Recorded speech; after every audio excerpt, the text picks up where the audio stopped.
Hello there. Thanks for tuning in into another episode of Angel Talk. My name is Angela, and I'm very happy to announce that I have a very special first guest, and that is Patricia from the Keystone. I guess you might know her. She's a very known person in the truth movement, and the past year she's sharing a lot of her experiences, inspiration regarding to the awakening to healing. So thank you very much and welcome, Patricia. Well, thank you for having me. I'm very excited about this, to be the first guest. Yeah, I'm very happy that you are my first guest. Perhaps you can tell something about you, because I can tell who you are, but who better can tell who you are than you? So who is Patricia? Well, I have a YouTube channel, which I started the 1st of January 2020, and that came all to be as a personal challenge, as I suffered for 27 years of agoraphobia. So I wasn't around people at all for that long. Sometimes I was around people, but most of the time I was alone with my cats.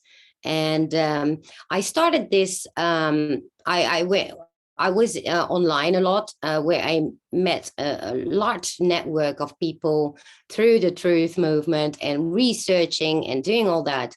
And then one day I thought, I was watching actually a Red Pill 78, and I called in sometimes, and all of a sudden spontaneously I said, I'm going to start a channel too. And that was on the 31st of December 2019. And so on the 1st of January 2020, I started the channel, and it grew quite quickly because, apparently I already had quite a large network. And so from there, I was quite surprised, actually, it grew because I started it literally as a personal challenge. And from there, I morphed into more the healing aspect of things and spiritual things, doing interviews. And so that's where I'm now. And from there, I also did a course on BQH, which is Beyond Quantum Healing. It's like QHHC for those that know it from Dolores Cannon. And so now I have a website where I offer these sessions. And so, yeah, that's where I'm now. Wow, that's a lot of things that happened. And there are a lot of things I would definitely like to know more about. But first of all, you said you started your YouTube channel as a challenge. Yes. Yeah, what was the challenge? Well, the challenge was to be in contact with people again. And whether that's online or live, that really doesn't matter. Well, maybe it is a bit of an easier transition when you do it live online or online directly, because you don't have to meet them. You don't have particular, sets of rules, social rules. And so, and what did you mean with the sets of rules, social rules? Well, when people come and visit you, you can throw them out of the house just because you're fed up with it. And for me, it was, I wasn't used to that at all. So, online is a lot easier, but it was exhausting in the beginning, because if you're not used to having people around, and then all of a sudden you talk to hundreds of people in a week, on the phone or on Zoom or, and so, and you network because you have a channel. And because I saw that I got viewers, I figured, oh God, now I have to deliver too, right? So it's not only a challenge anymore, it's also, it's kind of work. And for me, It was work because I wasn't used at all to be social. I always say that I'm not socially polluted. So I have no filter. I say what I think. I don't, apologize for all the things I'm saying, because I was never used to have to do that anyway. And so now all of a sudden I have all these social cues that apparently exist, and I needed to get used to. And I'm still myself, but I still had to all of a sudden think about how you say things. Apparently there are certain topics and things that some people would say, oh, you're so rude, and I didn't understand, because they expect a certain attitude from you, and I was just being myself. And I'm obviously not here to insult people or anything like that, but it's hard when you are not when you're not used to have people around at all. And so apparently there are certain things that people say, oh, you're always so direct, you always ask these questions that nobody asks. And I'm like, why wouldn't I ask them? I'm curious about them. So but that, at the same time, it makes me also a good interviewer, apparently. That's what people say, because they say, you always ask the questions that nobody asks. And I'm like, well, that's just because I want to know. But I didn't even know there was a certain etiquette to asking questions. Is it something, if I hear you explaining this, it just feels like a child that's not polluted by social rules? Is that, do you feel the same for in the way you communicate with people? Yes, I guess so. I guess that's the closest maybe it looks like, because at least that's what people told me, and I don't know any other way, because if you've never been around people, then you don't have these like certain things, like, oh my God, that you asked that. And I'm like, why? What's so strange about that? It's just a question. Nobody died, right? But apparently, and that was actually quite an interesting discovery, because there is a lot of social cues, apparently, for how you conduct yourself around people. And I still don't know them, nor do I care to learn them, because I don't understand. I don't want to. It's not who I am. I want to be myself. And if people don't like that, then fine. But it's weird. And it's quite unique too, because what I discovered was that there are things that I was like, why do people apologize for everything? And I'm like, sorry, I'm late because this and this. Well, that happens, right? So why would I be upset about that? And so many examples. I can't even recall them all, but oh my God, that was a big learning curve for me, being around people. And it really doesn't matter whether that's online, because as soon as you communicate, you encounter it. Wow. And I can imagine that it must have brought a big shift in you, from talking to nobody, just living alone with your cats, to talking to thousands of people. Can you feel that something shifted in you, that some change? I think it went really graduate, because I didn't even think of it. I didn't even think of the idea that I was not socially polluted. It was over time I realized that is the difference between me and a lot of people, is that many people have certain rules in the way that they interact with others based on what would somebody else think. And I don't have that at all. I don't think ahead, what would somebody think if I'd say this or that? No, it's like, and that's very childlike, but I don't know any other way.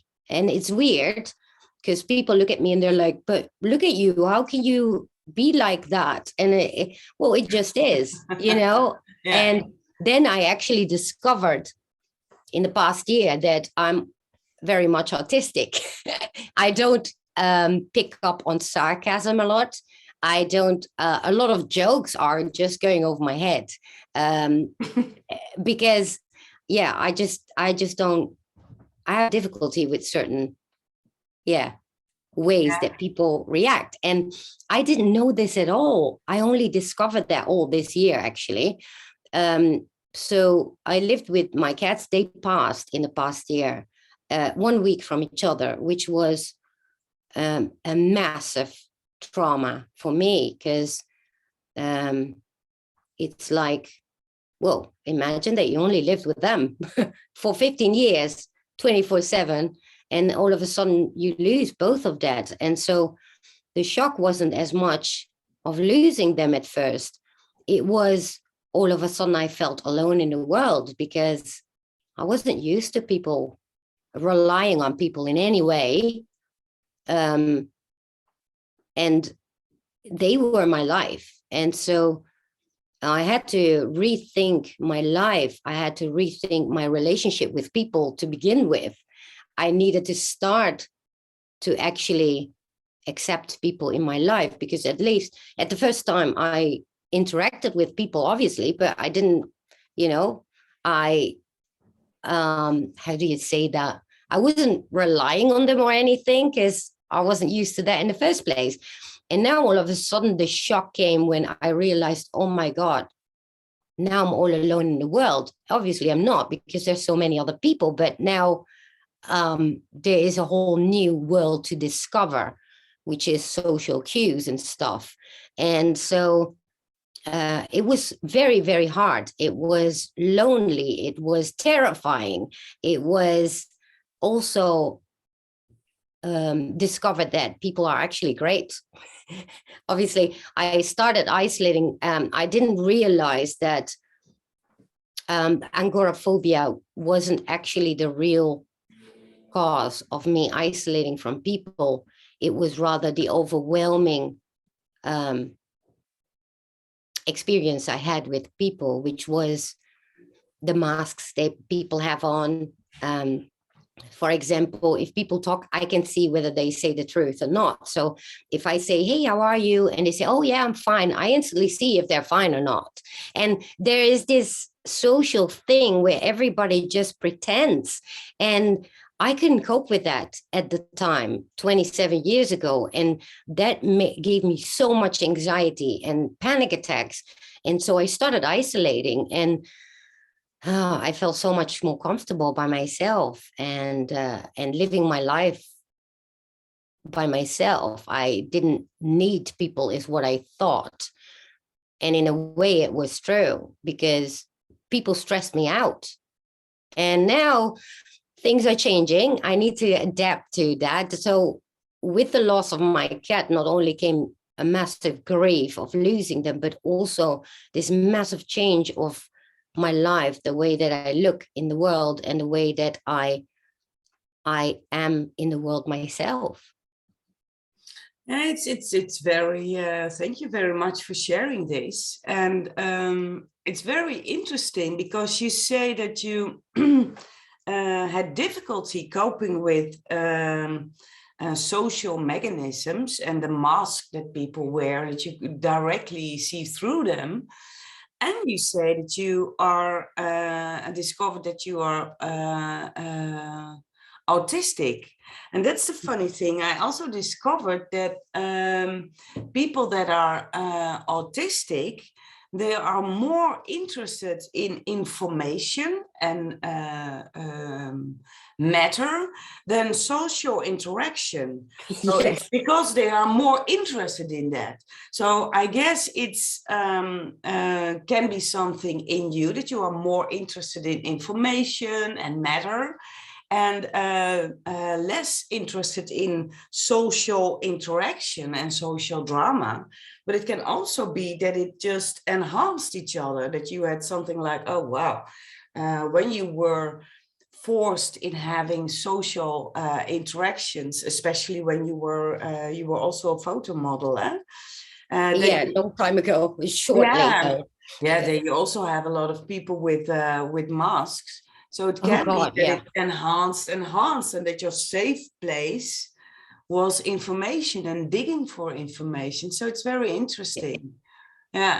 Well, actually, yeah, I was a model, but even there, I couldn't cope. It was impossible. And so I got out of that very quickly because I would never make it there. And I lost myself literally. And but now today, when it's funny you say that, because I don't work with emotions the same way others do. And so when I ask questions, for example, like in my interviews, well, people always say, oh my God, you always ask the questions nobody asks. And, oh my God, you dare asking these questions. And I'm like, to me, that's the weirdest concept ever, because I'm like, wait, but Yeah. what's so, I still till today don't understand what's so strange about it, because I just want to know the information. But clearly there are apparently emotions attached to how you interact with people. So you need to, apparently you need to have a set of, you need to observe other things when you speak to people. And I don't understand them, nor do I even try. And I don't want to. If people want to judge me for being harsh, or sometimes they even say rude, which is weird to me, because it's just information. And if people are hurt by certain things I say or ask, I found that the strangest concept ever, because well, why would they take that so personal? I don't know. Yeah, and that has everything to do with the mask that you were saying. A mask is just putting a mask on, and that's related to special behavior. So smile when you are sad. And there's a conviction. Nobody can know, for example, if you smile when you are sad, like, oh, nobody is allowed to know that I'm sad, because then they might think that I am a loser, or maybe people will hurt me. And there's also all kinds of feelings attached to it. So when you walk around there like a puppy and like, hey, who are you? And just ask the questions behind the mask, I can understand people might be scared of you sometime, because you don't play with their mask. Yeah. Actually, that's interesting you say that, because I do notice that people are asked, are kind of can be scared to be confronted with my questions, because they never know what you can expect. Well, what you can expect is the real thing, because, but it's so interesting you say this, because we are both Dutch, and in Holland, we're quite direct, right? That's already a trait in our society. But then having this YouTube channel, most of my viewers are American, and being around American is even bigger than what I ever have done in my real life before those 27 years, because they are apologetic about everything. And I'm like, why do they always say sorry about everything? And they even have bigger social masks than we have. We're quite direct. We don't want to waste time, and it's nothing personal. Although I learned that a lot of people, foreigners, do have apparently a culture shock when they come to Holland because of our directness. But I'm even direct for Dutch people. So that is like a double shock. Yeah, and I know what you were saying. When I was working for a big company for car seats, and I sometimes had meetings with French people, and I was there in that meeting and responsible for a product range, and there was meetings, and then you had a meeting, okay, and then you had another meeting talking about that meeting and that meeting. And then after one meeting there, I was like, okay, cut the crap. We said in that meeting that we are going that direction. So please go that direction. Is there anything new we can discuss here? Because otherwise we might better go to work. And whoa, they were really shocked. And Weird. yeah, I was going too quickly, and I just said what I was thinking. And when the CEO from Canada came over, and he was a big god to everybody working there, it was if Michael Jackson would be there, it was the same. And I was like, why? And I Yeah, was that's also, another thing. yeah, I don't have that hierarchy view on anybody. I don't care who no. you are. For me, you're still a human being, and that's actually something. When I still worked and when I was still in society, that was also a big issue, because if the boss would pass, I would just confront him and ask him questions like anybody else, and then my colleagues would be like, "Oh, that you dare to just," and I'm like, wait, what? Is he's just a human being, right? It's so weird that people, and he actually found it refreshing that people wouldn't be so scared of him, even if he was the big boss. But it's so strange, right? If we would remove all the politeness and the social cues out of business, for example, or even other gatherings, God, we wouldn't lose that much time on bakery, wouldn't we? Yeah, yeah. I guess that's one of the reasons I started my own business, because it was so much show. And I know that in my first job, I was working on a project together with somebody else, and I thought, oh wow, they are so smart. So we had a meeting, and I was just popping up some ideas, and I thought, okay, yeah, I can keep my mouth shut. So the next meeting, I got an update, and that update was my ideas, and I was really proud, like, oh, I must have said something smart. And then I thought, okay, yeah, it's nice. And he was just talking to me like he came up with those ideas, and I thought, oh, maybe I didn't think of it. So how stupid from me to think that those are my ideas. So I said, okay, very well. Then we had a third meeting, and it was an update of the update of the update. And but I thought, I don't know how it works in the business world. So I was like, okay, interesting. And then we had an update of an update of an update of an update. And then I had something like, I can't go to these meetings anymore. And then my What a boss waste of asked, time. yeah. And my boss was asking, how are those meetings going? And I said, yeah, sorry, but I think it's better to not cooperate with them, because if you want an update of an update of an update of an update of an update, and It's what a waste of the. I mean, there are all these niceties, as they call them, and then they call it either you're rude or you too direct. First of all, what is rude? Rude is if you are personally attacking somebody, which is not the case, right? And then all these niceties are, we all know that they are, well, people all know that they are there, and they still do them, and it's all to protect people's feelings, yeah, which is strange, because it's how did it become that way, which obviously is the weirdest thing, because I'm 52 and I only learn it now, which any other human being already knows about this. It's all automatic. For me, there's nothing no, automatic. I don't think people know. I think people just play along. It's just so integrated that people don't know. I think It's that's why. normal. Yeah, I think because it's not normal for you, you are able to observe. But for most of people, it's not normal. And the stupid thing is that we tend, if somebody is sad or something like that, we tend to say, oh, come here. Oh, it's so awful for you. Oh my God, my God. Oh my God, my God. And you, I only know the Dutch word, but meelijden instead of medelijden. Do you know how you say it in English? Yeah, it's yeah, feeling sorry for is medelijden, but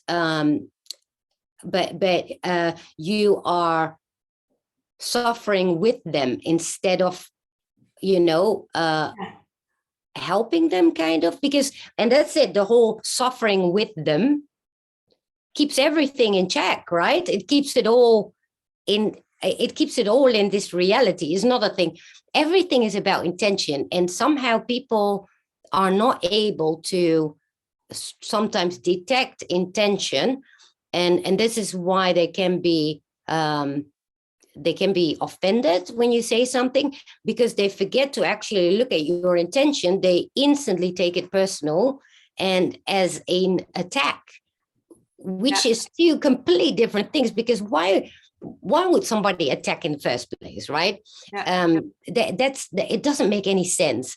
So the whole when something happens to somebody, I try to come with solutions. Like, women often complain about how men never listen. They come with solutions. I do that, and it's just a very simple logic thing. Because for me, it's like, okay, I hear what you say, but you tell it to me because you need a solution, is my thought, right? And so I try to come up with a solution, but and then I learned, obviously, that's not always the case. Sometimes somebody wants to be heard, and especially women, and that is especially if women are sad, they want go to their friends and don't want solutions, and just want to feel sorry for themselves and swell in it, like, oh, it's so bad. And what we've learned, and what's normal in society, is to suffer with them. But because we think we will help the other. But what I've also noticed in coaching people, when somebody is really sad,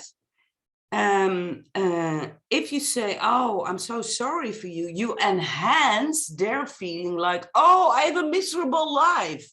Yes. The only thing, if you want to support people and heal them, it's just remind them on their wholeness. So if somebody is saying, like, oh, it's terrible, I have a terrible life, I just I sometimes laugh. Like, okay. I now learn to balance it, because I'm not straight directly and, okay, I hear you, but blah, blah, blah, blah. You know, now it's like, okay, I need to show that empathy that apparently is a social thing. So, okay, I do that. But then I just go straight into it, because I do coaching as well. And for myself, when I suffer for something, I tell it, but I just hope somebody gives me a solution. That's literally why I share it. What's the point otherwise of sharing? Is, for me, my logical thinking.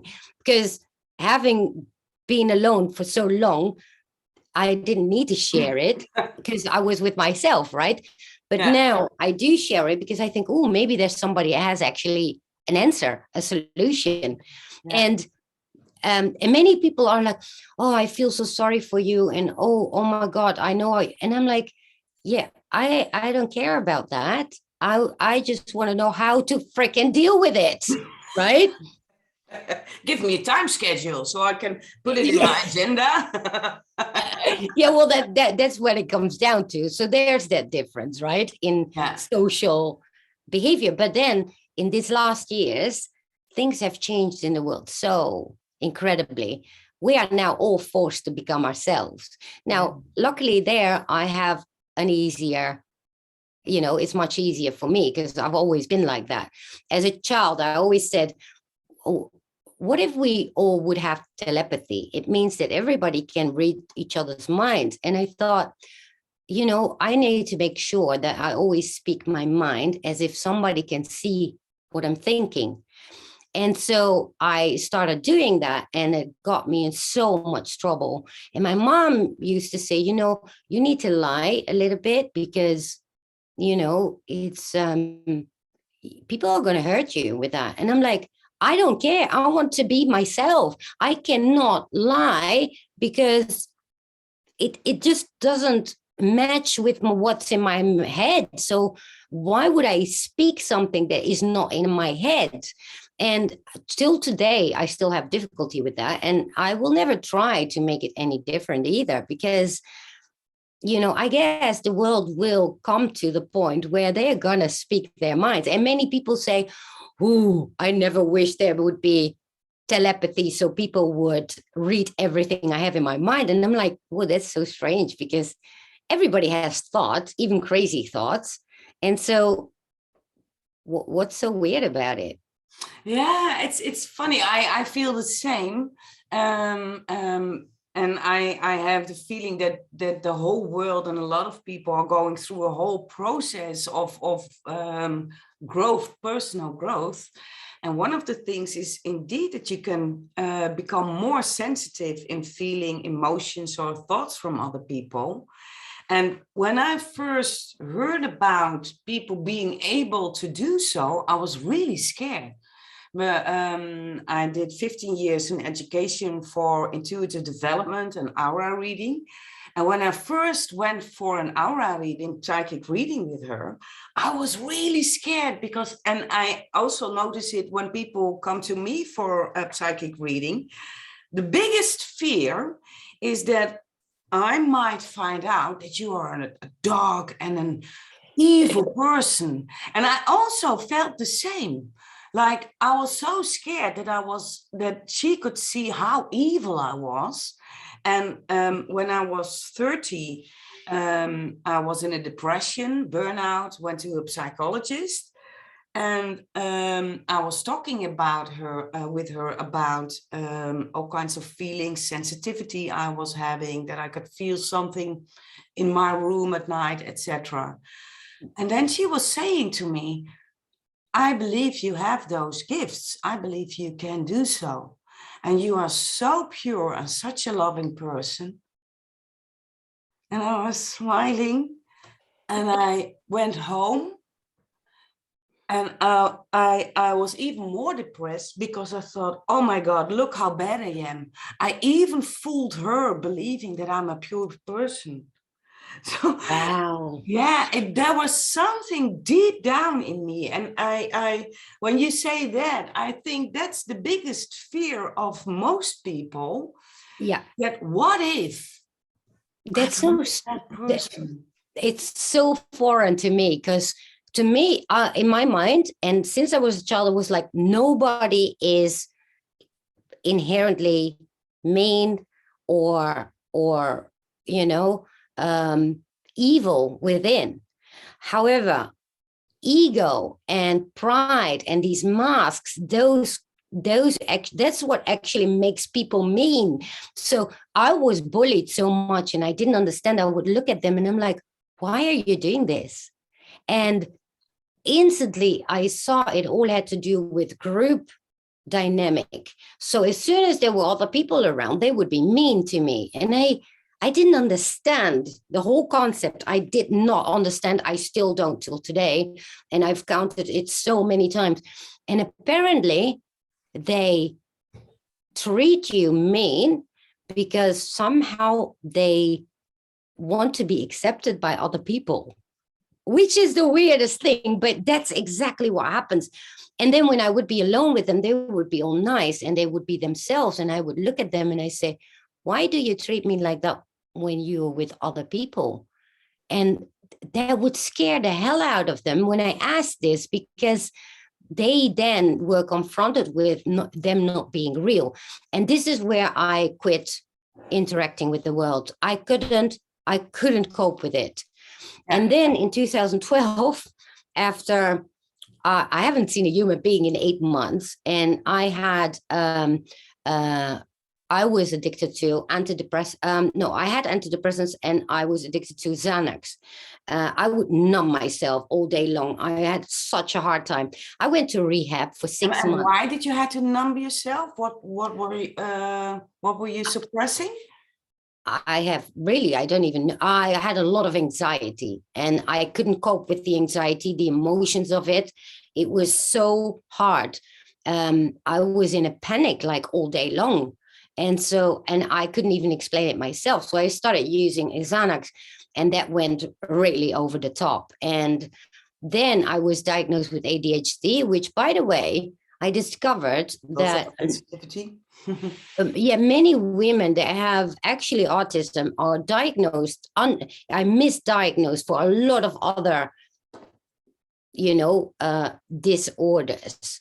I don't even want to call them disorders because, we're just different. That's it. But anyway, so I went to rehab, but I forgot there's a lot of people there. And I just thought, oh, let me get rid Oh of my these God. pills and all that. I That's arrived there. treatment.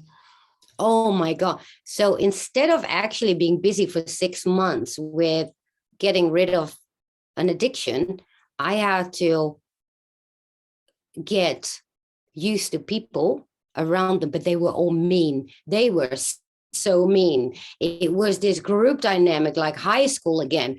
I was terrified, but now I found myself at 41. I found myself needing to get I was confronted with the same issue that for which I left the world of people to begin with. So now, so now I needed to find a way to get accepted without losing myself. And that was so hard because people tried and tried and tried to make me something I was not. They wanted me to be like them. And I said, I am myself. And they refused to accept me. There were 70 people in there and they all hated me, like with a passion hated me. I was bullied there. It was so hard, but thank God the first 4 months of going through detox of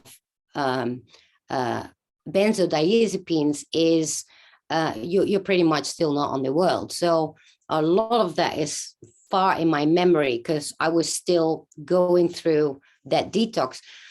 But yeah, I left the clinic with being most improved person of the week in the last week.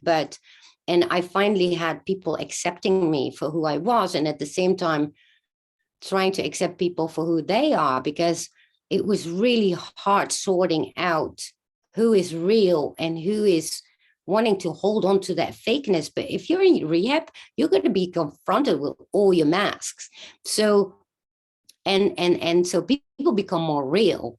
And as they become more real and drop those masks over time, they become more honest with themselves. So therefore they became honest with me as well.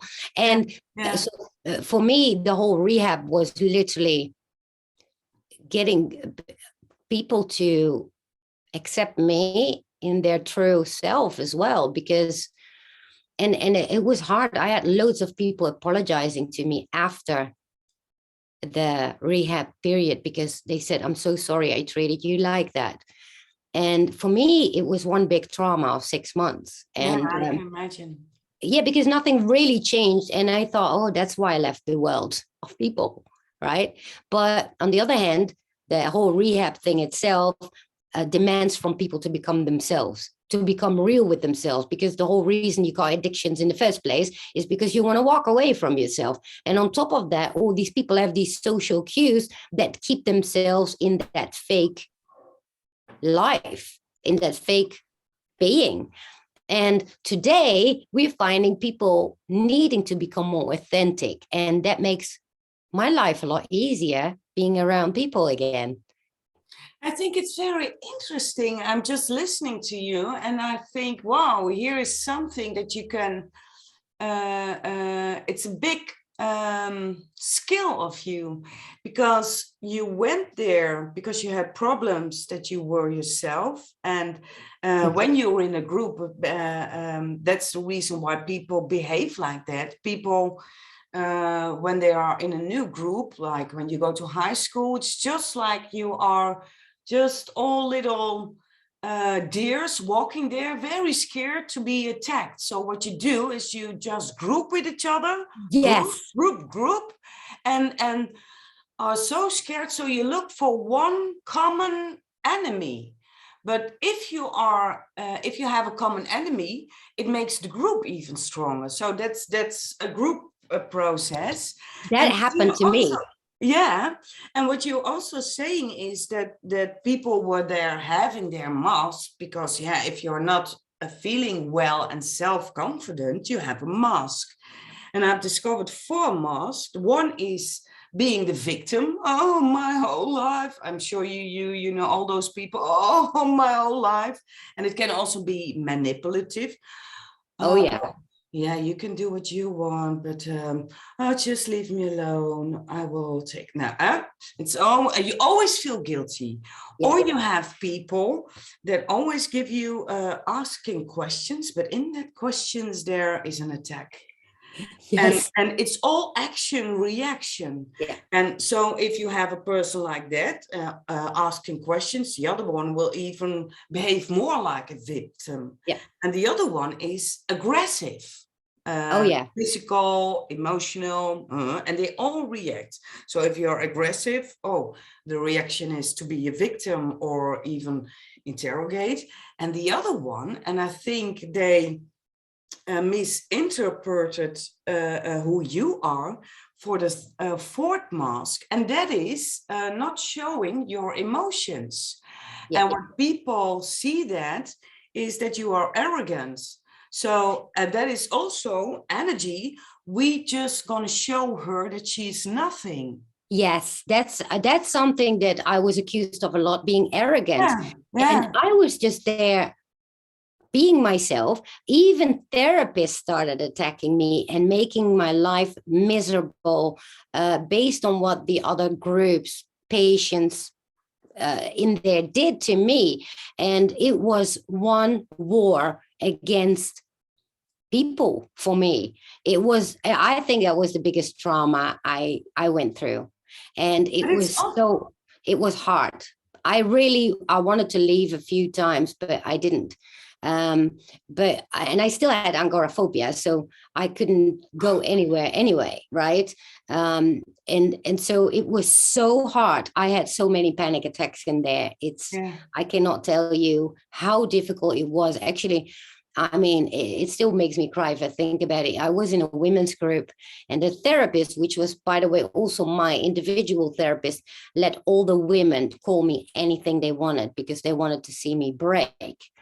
And I refused because I knew that the reason they wanted to see me break had nothing to do with me.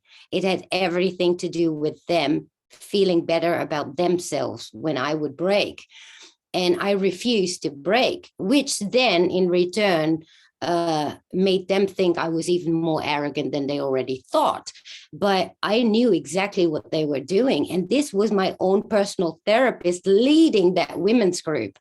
And there was just one girl that actually was my friend. She started crying and she ran out. She said, I can't take this anymore. They called me anything you can even imagine. And I just sat there and take it. And she ran out to file a complaint. They didn't do anything with it.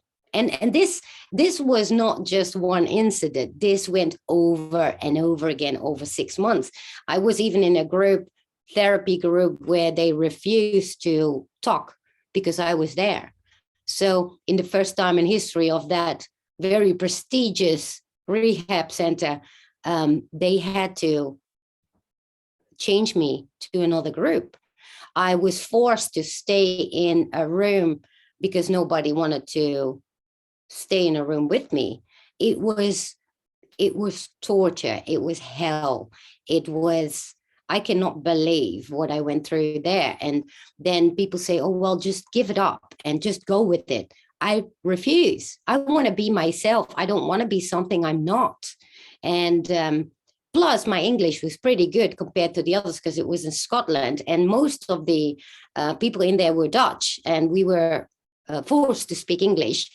But my English was just a lot better than most of them. And that was another grievance for them because I could express myself better. And in groups, they were not allowed to speak Dutch. But then outside of the groups, obviously, I mean, I cannot even begin. I even been beaten by full adults. I've been attacked by a whole group physically. in there, and right in a room where there were no cameras, because there's cameras everywhere, and they just knew there were no cameras, so they attacked me. One girl, just launched at me, and thank God I had a good defense. And but it was horror. It was literally horror. So and what gave you the power to keep standing there? Because if you say I refuse to give up, but this sounds like horror. How did you survive, and what gave you the power to keep standing? You know well, because for years and years I was so used to be by myself, I did not need any approval. So as long as I isolated, I was fine, and I stayed with myself, and that's all I had. I only had myself at that point. The only thing I missed was my cats. They stayed with my cousin at the time, obviously, because you can't take your cats with you. The owner of the rehab had her house and animals over there as well. She apparently saw what was going on, and she took me out of groups, sometimes therapy groups, to do tasks with her. She had a dog and a cat, and it was great.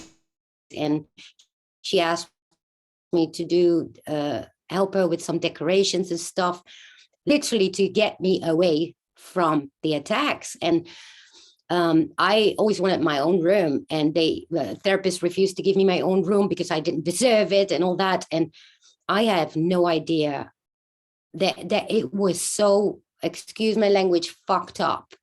I was so sad when I came out of there, because I thought, why are we in a world like this?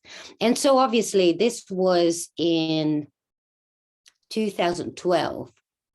And so from there, I kept isolating until 2020, because, and obviously I had a lot of work to do myself, still on myself, and I did that. And then all of a sudden, I was done. I just went completely holistic, and I went onto the spiritual path, which then led me to where I am now. And but yeah, that episode there was quite a trauma, which made it all the more worse when my cats died this year, the past year, because they've been with me through all of that, and it was almost like their death was the death of my old life, because the world changed. People are now forced to be authentic. People don't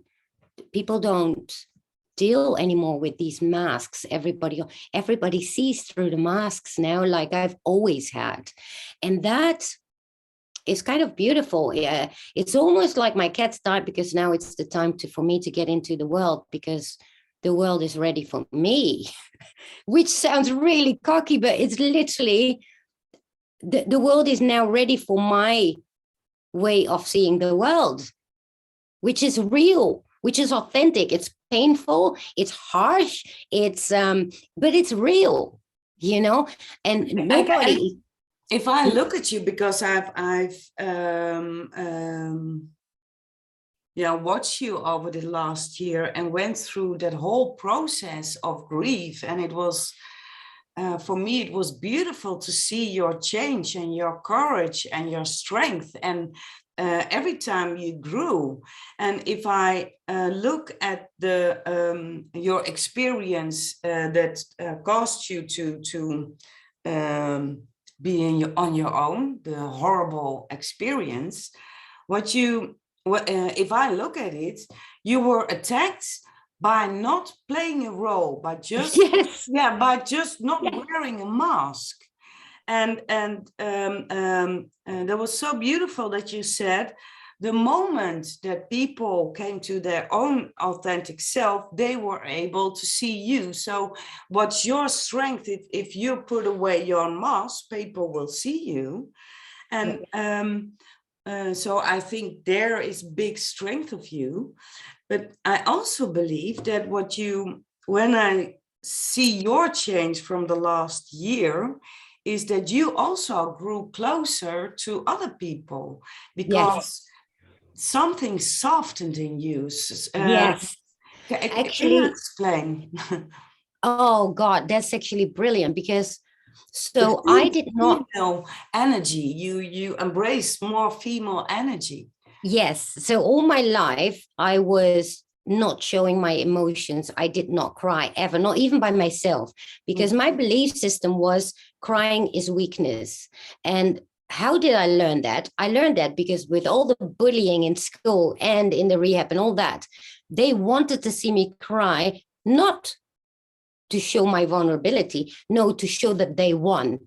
And so for me, and this Rejection. Yeah. yeah, this was from a young age on already at school. I noticed the difference between somebody wanting you to cry because you let go and you show your vulnerability, but no, they want it out of ego. And so that moment has shaped me into believing that when I cry, I show weakness. And so I did not cry over 52 years. I never cried. I couldn't even do it by myself. Even if something started like crying, I instantly stopped myself, like, no, you can't. But with that came also the need to stay strong, because there's only one person that can help me, and that's me, because there's nobody else, right? But this year, and you helped me with that actually, I after my cats died, something broke in me, and but I also found the people that understood me and that accepted me for who I was. And it was the first time I cried was actually in public, with you all, and I sobbed, and that was the moment that I said, okay, I'm gonna let go. I'm gonna let go of this old belief, because I believe that now I can trust people to be genuine. And so and you were there that day when I broke, and the next day I did a live stream, and I cried in public, which was the most difficult thing I could ever think of. And it happened because my inner self was allowed to be in this world, and it wasn't before, because it would always be seen as either weak by the wrong people, obviously, or it would be seen as, just another one that has a problem, right? But this time it was not about any of that. It was about me being able to be myself. And God, I haven't cried as much in my whole life as I've done in this year, in this past year. And I can now cry on command. And Okay, show. No. oh God, don't even get me started. But it's and you actually helped me with that. I did a session with you, and you got out that feminine part, and I broke down, and from there the floodgates opened. And since then I let go of that belief system, crying is weak, because now it wasn't weakness. It didn't feel like that. Now it felt like I can finally be who I am without people thinking that, oh, I won because she's crying, right? And that was and that in itself actually was a whole other process, because when my cats died, I had to process all those happenings that I had in rehab, in school, and all that. I went through the whole thing this year, in this past year. It's amazing. I definitely want to hear all your steps in there, but it reminds me, I see it with a lot of people. It's just like this year, we all have our exam. Yes. It's just like that. All pains are popping up. It's just like one firework, and Yeah. have to go down the drain, and it's one big exam. And do you pass or do you fail? And if you fail, you have to go again, and all in this year. And that's Can you tell me your story? Because it was wonderful to see your path. Well, for me, You went the through only something. mask I needed to drop was the vulnerability, the being able to be vulnerable in front of others. But I couldn't even do that in front of myself, by myself. I couldn't even do Yeah. that. Mhm. And I just let it go all at once, boom, like that. And because clearly the trigger was losing my cats. And but it was incredible relief, because for the first time I felt it. I didn't have to feel guilty for crying. I didn't have to feel that I need to keep it in, because that's what I've done for 52 years. And so, you know, the stages, it went so quick. I can't even tell how, because it went so quick. It went literally, my cats passed like in 25th of May and the 1st of June. And from that day on, I went through the whole process till today. The letting go, the being vulnerable, showing my emotions to myself, but also to the world. I did it all at once. I didn't start with myself. No, I just boom, did it like that. But that maybe comes also because you have a YouTube channel, so people, want to hear about things. And how did I go through that? Well, uh, step by step, but it was quickly. It was indeed an exam. And although I didn't have to drop a lot of masks that most people need to drop, thank God I didn't have that. But I definitely had another challenge for me, which was, accept how to deal with the world of people around me. When my cats died, it was like, oh my God, now I really have to deal with people now. I need to make the choice to do it. And before, I always had that safe haven. They were my anchor, right, to Yeah. my life. And now the anchor was gone. That safe haven was gone, and so it forced me to take people in my life serious. And that sounds really weird, but I really didn't even consider them in my life, because for me, it was all shitty. And now I needed to, it's not like I didn't have any empathy for people. I do. I mean, God, if you went through anything you went through yourself, you can empathize with people, right? But it was rather that I allowed them in my life. And whether that's online, it really doesn't matter. But for the first time, I chose to allow people in my life. And that is probably that with showing my feeling my emotions and letting them out is another big change in me. And so, and that's still ongoing, right? It's a work in progress, but obviously That it's never stops. yeah, but it's people have always been around, so but I chose to isolate from people because I just didn't like them. And now it was time to not only like them but just accept them in my world. And that's what I never did before. So at 52 I decided, oh, okay, let's just accept people in my world, also because I have nothing left, right? I just have myself. And to my amazement, I saw that many people were like I would say my tribe, because they became, I could see that many of them are just like me.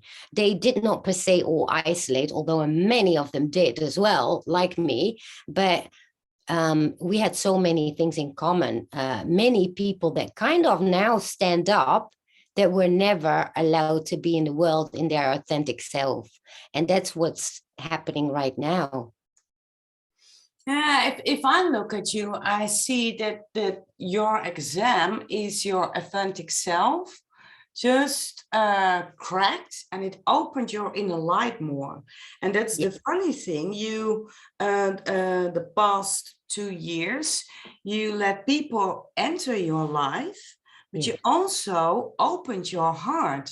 And when I look at you for the past year, you did a whole course in emotions and grief. You've seen and experienced all kinds of griefs. And that's the Yes. funny thing. You are very curious. That's your strength. So every time when there was another grief, you were, oh, whoop, you were fully diving into it. So Yes. Oh, embracing that grief, that emotion, yeah. and that softness. Yeah. Before that, I actually had two default emotions. It was anxiety or anger. And it's that's both. Those emotions, the funny thing, those are the emotions that for my feeling are related to your solar plexus. yeah. It's power, going, energy, fear, and Yeah. anger. And your sacral chakra, where your feminine energy is, there's also drama and all other kinds of emotions. So It's yeah. only now that you say it that I actually feel it, because I never felt that in my life. And now I do. So indeed, you're right. And also in rehab, every morning I had to say, okay, I'm Patricia, I'm an addict, and I feel, and I had no clue what to say because I could not describe feelings. Then I found out that being autistic is exactly where the problem lies, because autistic people are not able to describe feelings.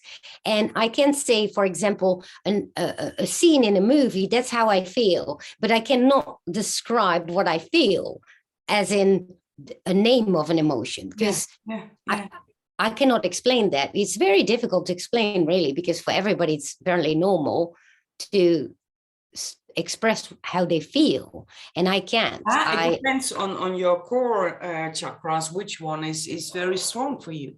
I only think in emotions, so I can imagine that you have a memory without an emotion. So yeah, so that's indeed that's my learning progress, right? Where I'm at now is trying to figure out what do I feel, and also going through it, because usually you tend to, I'm very sensitive to any feeling. It really doesn't matter what it is.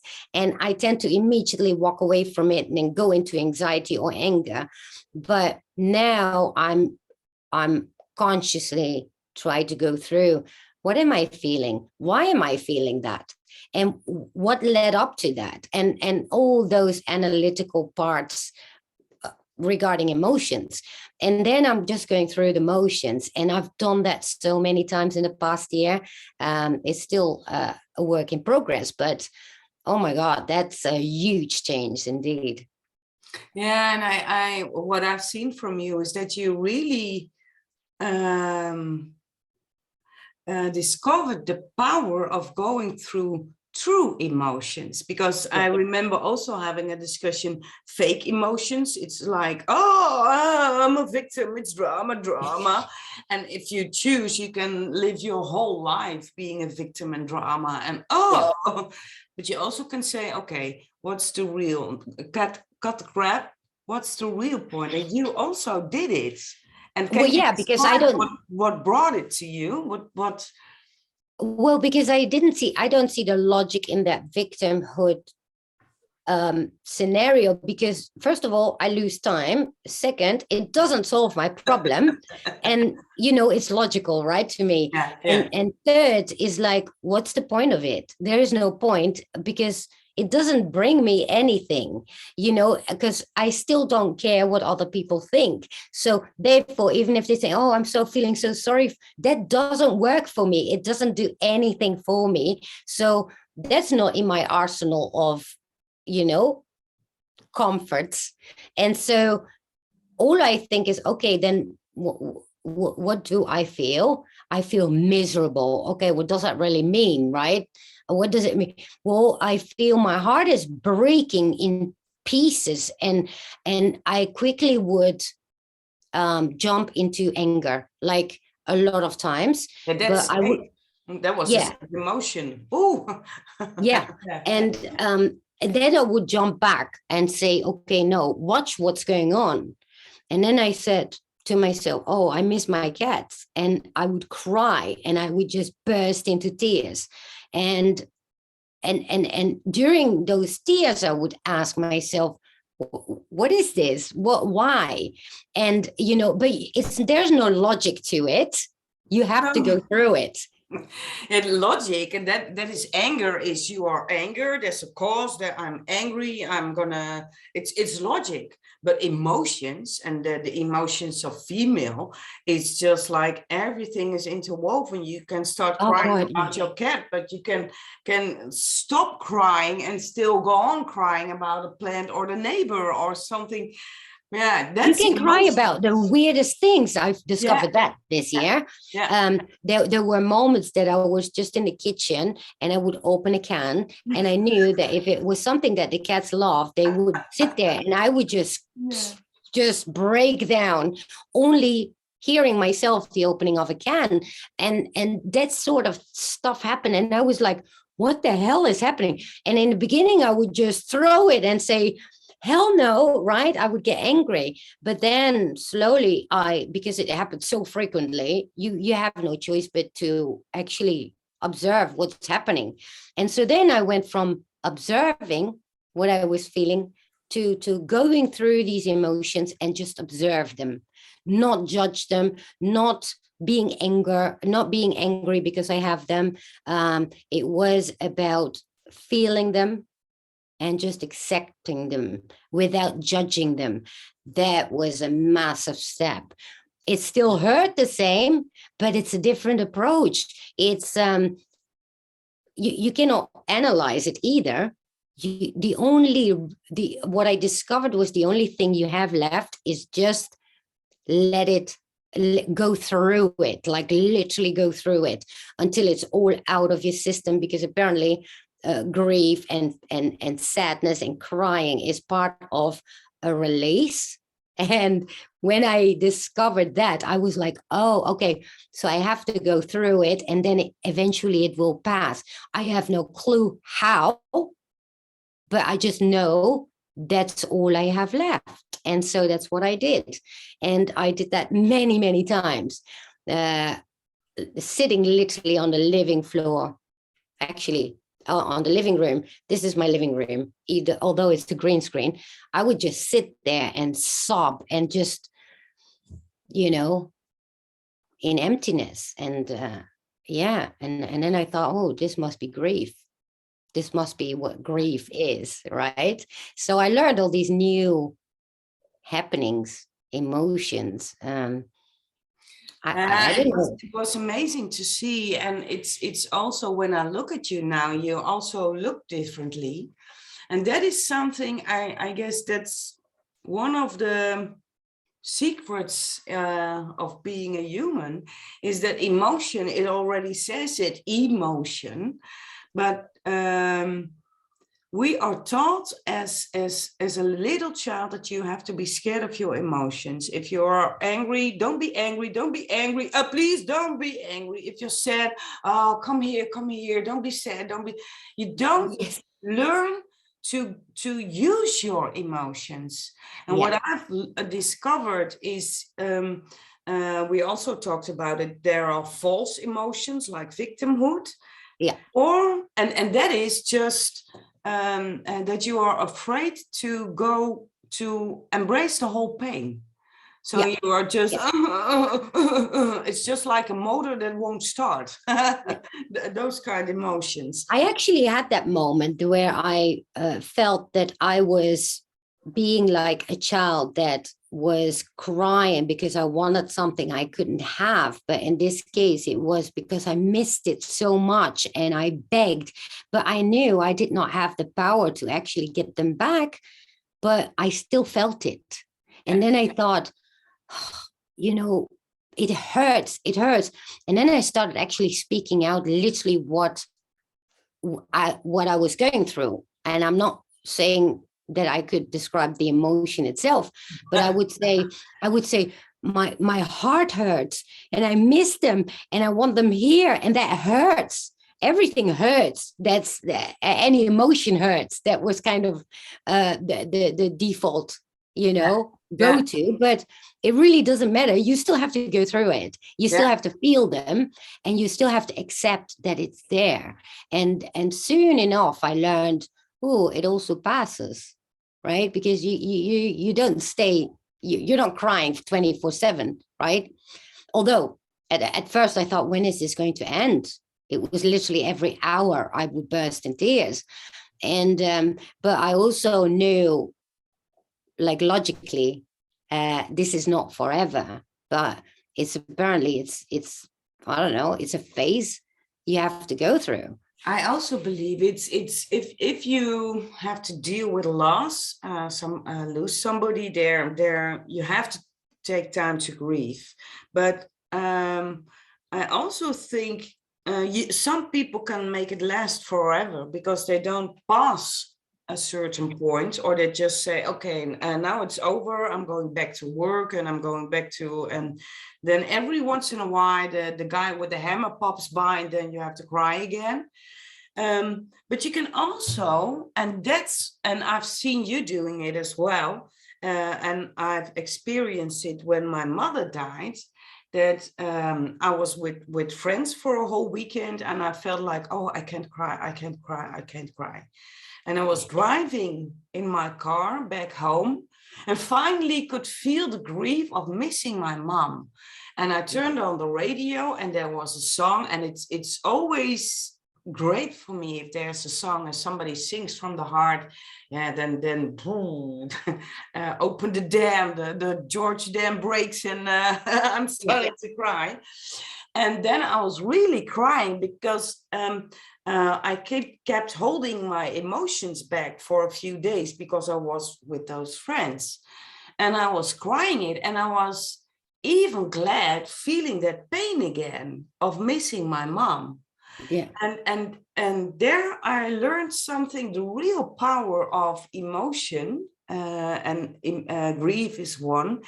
If you just focus on what do I feel, it hurts, and you were saying it yourself, it hurts, and then go in that hurt, Oh, yeah. just feel it, don't walk away, don't think about like, oh, I can handle it, and if you just feel it. And that's what I was doing, driving in a car, feeling that pain. And I was also singing because I was feeling so much pain. And I didn't even notice the shift to another moment that I was so happy, because if you dare to feel the pain of loss or anger or whatever, if you not afraid and go into the core, you definitely will notice it's the other part of the coin.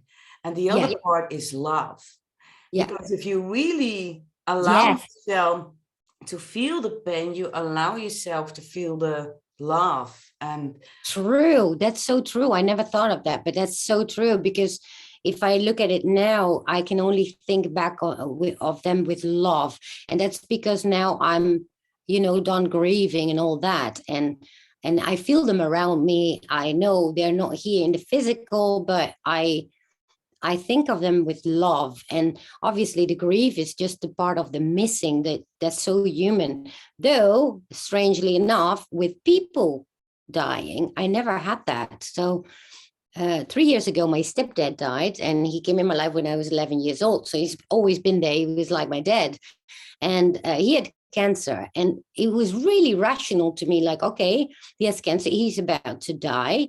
And so that happened. So we're at the funeral, and then people are crying, and I felt awkward because I couldn't cry, and I was not feeling what other people felt. And so I felt guilty for not crying. And but then I think it was 6 weeks later, all of a sudden, I realized, oh my God, he's never coming back.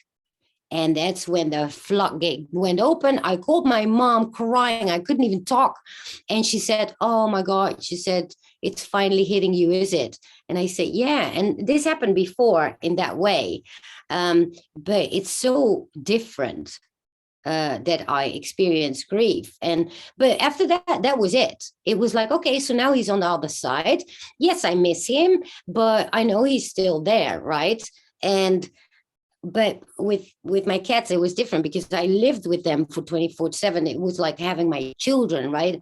And they were my everything. They were my support. They were my love. They give me love every day. And so that was maybe a bit different than when, for example, my grandmother died, same thing. I was sitting there and everybody's crying, and I felt awkward that I did not cry, and I did not want to look too stoic either, because that's what I was like. Well, yeah, she's dead, because she was old, so logically she dies.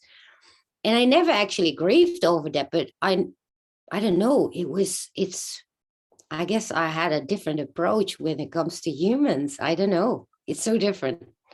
Yeah. The funny thing is because we are talking about awakening to your true self, and it's the funny thing, we just start talking, and I'm sure we can talk for more than 5 hours. we want to always come back. But the funny thing is, the theme of my YouTube is awakening to your true self. And if I hear your story, it's as a child, something happened. When you were a teenager, you tried to protect yourself, and then you tried to numb yourself by all kinds of means. Then you went in rehab to heal yourself. And the ironic part of life is you were there to heal yourself, but you were challenged to heal yourself by facing the original pain. So that's why you chose another reason, like, I don't want to feel. Okay, I'm not going to numb myself, but I'm going to shut myself, lock myself up. And this year, you did the exam of your whole life. And if you look at your whole life path, I just now mentioned some parts. What did this year bring, and to what essence in yourself from your true self did you discover? Because you were talking in the beginning, I was always myself, but now there is another self. Can you see what true self did you awaken? I remember what I said in that video that I first broke down publicly. In that video, I think it's called Thursday Ramblings on my channel. And I said, for the first time, I'm whole. And I was always my true self, but now I integrated the world with my true self as well. And apart from, obviously, the grieving and the letting my emotions out, which was the only thing I haven't done with myself until this year. But for the rest, I think I became whole for the first time in my life in this year. That was my exam. The exam was becoming whole, and integrating the world with my own wholeness, which is interesting, because I never integrated the world with me, with my life, with me, my being. I separated it. I always saw myself like the football field, and I was always on the outside, and the football field was the world, and I was always standing on the outside of it. And for the first time, I set myself in the football field as well, with my whole being. And that definitely was. Can you describe, because I can definitely feel what you're saying. Can you describe, I'm now whole? Can you describe the difference? Yes, that now I can still be authentic, but now I can also express and show my emotions as authentic without feeling to be judged or whatever. So it's my wholeness. It's me being in my all aspects of me, my emotions, my vulnerabilities, my strength, my directness, my authentic self, in every aspect that you can imagine is what came out in this past year. And not only it came out in front of the whole world, well, those that, wanted to see it. So beautiful that you discovered your wholeness. And when I just look at your life, it's because you are autistic, and you didn't like emotion, that those two belong to each other, and a woman, that's really strange to have those things. And always disconnect from the emotions. And also in your sacral chakra, the female energy and the emotions, that's also the place where you make emotional connections to other people. So it's I'm not surprised that you didn't feel the emotions to other people, because that's also always in your sacral chakra. And it's just like you developed on a whole level. And Gosh, I never thought of that.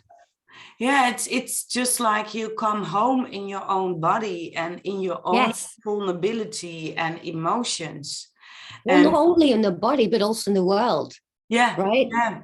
It Therefore, has, you can connect to so many people, thousands of people. yes. And that's the fun thing. Maybe you had to wait with that before you were able to connect with so many people. And now Well, you it's do. like, it's also like the whole protective wall of concrete came down, Yeah. right? Because I let people in, but I also accepted the world and people. And before, I definitely did not. I was in my own world, which is very easy when you're autistic, I discovered, because when I discovered that I'm autistic, which, by the way, I don't see as a disorder at all, it's just you're different. But it explained so much. It explained why I'm outside. I couldn't understand why I had these panic attacks. So when I got outside, and then I discovered that I had autism, and I was like, well, what does that even mean? So let me just check what I feel right now. I was in the middle of a street. It was actually my second cat had to go to the vet, and where she was euthanized that same day. And it was an hour before, I was on that street with my neighbor, and we were sitting on a terrace from a bar, and she went to the toilet, and all of a sudden I thought, let me see what I feel. And right then and there, I felt this panic attack already on the verge of coming out. And then I realized, oh my God, this has been growing already in me. I wasn't even aware this is happening. It was because of all the impulses from outside. They were already growing in me. I just didn't know how to feel them, or even knew that they were there. So all of a sudden I realized this is why I never understood why a panic attack happened, because it hits you when it's already too late, but you never knew that it was already growing in you until I started actually feeling what was happening within my body by just being there on that street. And all of a sudden it was like a movie. Every sound, every person I saw, every movement, it came at me like a wall of, I don't know, like a wall of a tsunami that came onto me. And all of a sudden I realized this is why I started isolating, because subconsciously this always happened. I was not able to deal with these impulses. And so I would get a panic attack, but I never knew why I got the panic attack. But now all of a sudden I understood what was happening. My body was absorbing all these impulses, which then grew out to an anxiety that I didn't feel until it exploded. And so thinking of that, I thought, how many people do have this problem and they are not aware it's happening? Because autism in females is not diagnosed a lot. Now, lately, in the past years, they start diagnosing more and more women. The reason they never see it in women is because women are able to copy social cues. And so they copy and they apply it. So you play life. You're not living, you play social, but you're not really social. And it's only because from young age you learn what people do. When you don't, obviously, that's the moment where you get these awkward moments where you are so direct and say something that is so out of this world for other people, because, you know, that's not how you behave socially. And so you forgot to copy that little piece. And that's the reason why women were never diagnosed with autism, is because they are so good at copying. They do it from a young age very easily. And so then they get diagnosed with all the wrong disorders. I can imagine, because for my book we also did a desk research, and we tried, my colleague, she succeeded reading that whole book, the book where all the diagnoses are in there. It's not scientific, it's just a checklist. It's just a checklist. It doesn't say anything. No, and you know, it's not even a disorder. It's just you're different. You're more sensitive to certain impulses. Different. Yeah. Yeah. And that's the point, right? So the label in itself is a bit annoying to call it autism, because what is autism really? It's like they are more in their own world because they cannot cope with the world that's outside there, because it's so fake. And not only the fakeness, but also all the impulses, sounds, movements. Very sensitive. Oh my God. When I realized that day, I was blown away. And then an hour later, my second cat passed. And so with that, my whole life changed. And it went, well, like I said, it went fast. It was so many layers that I needed to heal and learn. And, you know, it's, wow. And now, well, it's, what are we, 8 months later, 9 months, maybe. God, I can't believe I got out on the other side. Yeah. And what did you get as your diploma? What's your diploma for your exam that you did this year? What's your diploma? You mean the reward? Yeah. Possibly. Okay, because, you know, a diploma you can hang on your wall and that's it. And it has no meaning whatsoever, except that you can brag about it with others, but that doesn't apply for this. But what was my reward? Oh, God. First, I want to ask the question, would I want to go back and to having my cats back to my old life? I want to say yes, but you can't. It's this is part of growth and evolving, and I still have to really reap the benefits of it, because for now I just went through them and I learned them, and now I'm in the process of so what is here on this side of the tunnel? So what are the benefits of it, right? The only benefit I've found so far is that I can cope in the world, and that's about it for now. But you know, I still have to discover the benefit of it, but there's no going back. So I have to do my best to find a way to make it to transform it into happiness as well. I can't say I'm happy yet. I only can say, I got out of there. Yeah. And so now it's about how am I going to make this, how am I going to how would you say that? How am I going to refurnish my life now? Right? How am I going to, yeah. I've got this clean slate. I've got a clean slate now. That's where I'm at. Yeah. And so now I've got to fill in the clean slate. So, and that's what this new year, which is quite interesting, right? That we're in 2022 and the new year starts, and here I am with this clean slate, being whole. And now what? Yeah. Now I'm going to live it.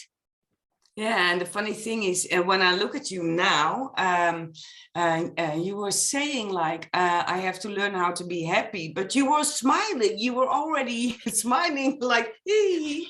And Yeah, it's not actually, that was not right, because what is the right metaphor here is like, well, now I'm here with this clean canvas. yeah, What am I going to do with it? yeah, and maybe what I also see with you is you feel more and you know less, because the less Yes, the more you know, the less you know. and, that's so and that's, beautiful. yeah, Yeah, yeah, I'm literally in front of an empty canvas, and I have no idea what to do. surprise me. Yeah. Yeah. And I guess that's also because we're entering the end of the hour. I hope still it's an hour. I guess it's longer. Yeah. But you give amazing sessions. I also Yes. did one session with you, and I really, I must say, I'm very critical on people to whom I do sessions with. But you are amazing. You are amazing, and if I look at your skills, why I believe you are amazing, it's you are curious because you ask questions, everything I wanted to know, and you ask the questions. Yes. Um, you are strong. You Mm. give confidence when you give bring me in people in the sessions. You have something like, just go there. I'm here. Yes. And you really make a connection full of love and empathy in your voice. So I'm sure if you were doing it last year, it wouldn't be half as good as it is now. Yes. So yeah, it's amazing how you are doing it. So maybe you can tell something about your sessions. In the beginning, you already mentioned it and described the difference between your sessions and the sessions of Dolores Cannon. But maybe especially friends of mine have something like, huh? Is there something, who is Dolores Cannon? Yeah. Oh well, um, it's well, yeah, you're going through the journey of past lives. Well, it can actually be anything, right? It can be, oh gosh, it's so broad. You're going into a state of trance. I wouldn't, I don't know. I find hypnosis is kind of a tainted word these days, because everybody's like, oh, hypnosis. Well, yeah, it's not really that mystical, right? Because you still have control over yourself. But kind of meditative state that your brain shuts up and your higher self speaks to you, but you're still there. exactly. Yeah, you're going to be led into a journey of former lives, and those can be freaking amazing and magical. It can be on other planets. It all depends who you are, but you learn so much. You get to connect to your higher self. You get to ask any question you want, so you can get these answers, and you get these answers from your own higher self, or even your guides. It depends who comes in. And a session like that is about 3 hours, but oh my gosh, it's you can use it for months and months on end, because every single time there's something new coming up that you're like, oh yeah, I saw that in that session, now I understand why. Yeah, and the And empathy works, huh? Yeah, yeah. yeah, and it's so you get a healing, you get answers, you get to see your previous lives. There is so many aspects on these BQH sessions. For anybody that doesn't know, just check out also Dolores Cannon. It's similar. It's just that the QHHC is more has more protocols that are quite rigid, I would say, while the BQH is more flexible. So you get to play along a lot more with whomever is going through the journey and what journey they go through. And I'm here to facilitate that and to ask the questions. You can do it by yourself, but you cannot ask yourself the questions, right? When you're in a meditation. So in this case, you can just let go and go into your subconscious and just have yourself led through this journey that can be beautiful. And we did a session, it was It was amazing. amazing. You are absolutely very good. It was really amazing because Yeah. yeah, as you know, I'm also a reader and I do tune into myself. I can read other people's energies, but I could never read myself. And it was amazing what I found out, felt, and it's still working. So it's amazing what you are doing. And Well, yeah, and the other benefit of it is that I discovered a skill I have, which is I can literally see what somebody else sees.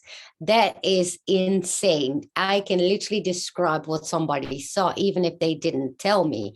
And at first I thought, well, that must be my imagination. And then I discovered I can see what somebody else is seeing. And I had this already for a few years, that when somebody is telling an anecdote, I just picture it. I am, and I thought, oh, that's my imaginary self, making up the pictures with the story that somebody tells. But they were so detailed every single time. And I decided to actually test it out and see if it was what others see. And it was accurate every single time. And so now doing these sessions, when somebody starts telling, I instantly am there.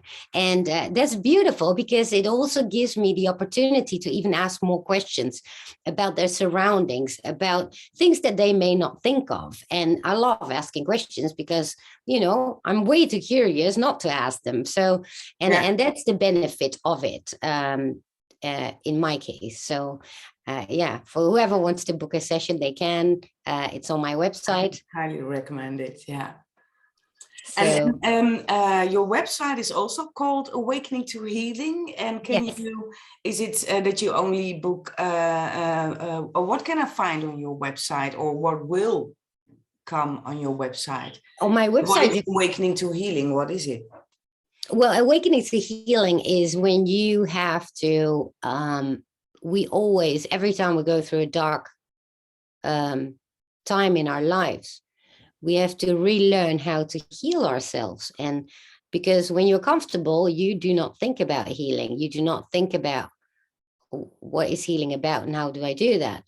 And so every single time you go through a dark time, you need to peel off these layers of yourself and why you go through it and why this is happening and all that. And awakening to healing is remembering how to heal yourself, and which is an active way of healing. It's not passive. So it's not like you go through the motions and you let it just go until you're out of the end of the tunnel. No, it's actively going through the healing. And that's where I help people with through either a BQH session or even coaching. And that's what the website is about. I can go on for hours about it, but I don't want to make it that long. But yeah. Now maybe you should come back. So yeah, thank you very much. You're I welcome. love this conversation, and I'm really happy that you were my first guest. Really, thank you very much. And I can recommend everybody to do a session with you.